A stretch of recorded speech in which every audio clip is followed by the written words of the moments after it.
Hi, Dr. Anthony Lombardi here. Today we are going to talk about the truth behind rotator cuff tear rehab.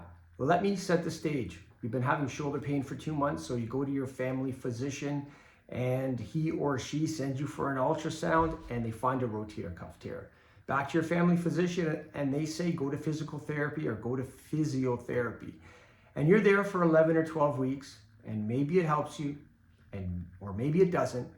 And you're asking, well, what's the point? The point of this is 50% of people over 40 have a rotator cuff tear and never have pain. So the fact that you have a rotator cuff tear and shoulder pain is probably irrelevant. The shoulder pain is coming from other sources, specifically muscles around the shoulder girdle that are shut off. 3 things cause muscles to shut off: pain, which you have; trauma or repetitive trauma or maladaptation, trying to move around the pain; and changes in the joint, which could be arthritic or could be changes in cartilage. You probably have 1 or 2 or maybe all 3 of those. But the ultrasound doesn't tell us that. What you need is simple muscle testing, whether it's extra or with some sort of system.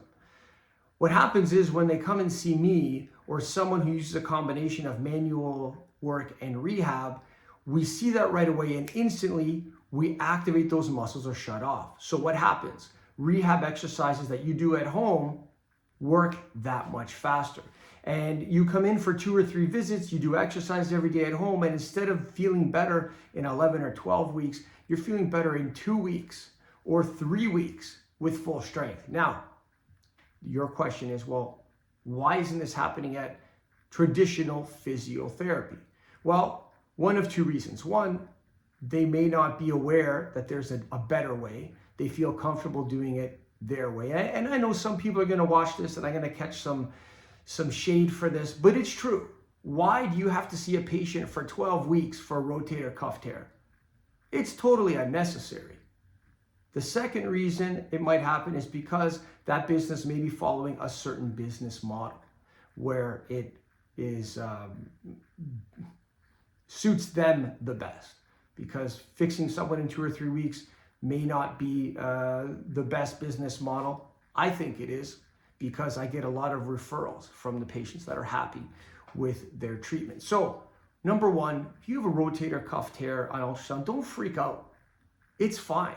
There's only certain cases where that's surgical. One is if you're not getting better after 3 or 4 weeks, recommend an MRI to take a deeper look if in fact you may have a labral tear or something that is typically surgical. The other thing that can rule that out is some simple orthopedic tests that would happen on visit 1.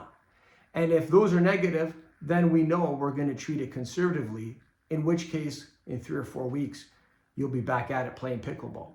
Anyway, if you have any questions, leave them in the comments or message me directly. And if you like this channel, subscribe so you can get notifications for other helpful videos like this. Have a great day.